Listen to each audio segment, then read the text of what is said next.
In this video, we'll show you why bulls are actually in a better position for trading the Dow Jones right now and how we managed to predict the recent drop. Subscribe if you want to get more video analysis like this one when they're online.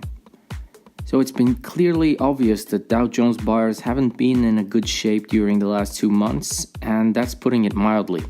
The index hit its all-time high of 26,617 on January 26th, but has been in a tailspin ever since, and it fell to as low as 23,360 on February 9th. After somewhat of a swift but short-lived recovery to 25,800, bulls quickly ran out of steam again, and this allowed some space for another sell-off to 23,500.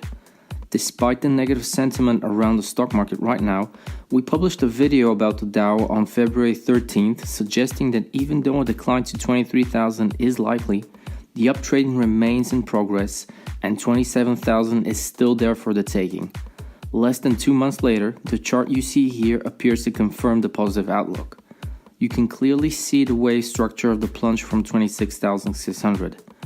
It's like a simple A to C in brackets zigzag correction, where wave A in brackets is a 5-wave impulse, while wave C in brackets is so far developing as an ending diagonal. Put into Elliott Wave perspective, this chart indicates that once wave 5 of C in brackets breaches the bottom of wave A in brackets, the 3-wave corrective pullback from 26,600 would be complete and the final phase of the larger bull market should begin. So despite 2 months of slaughter in wave 4, Dow Jones bulls are still alive and kicking, and the upcoming wave 5 would make them feel stronger than ever, just when most in the market think they are most vulnerable.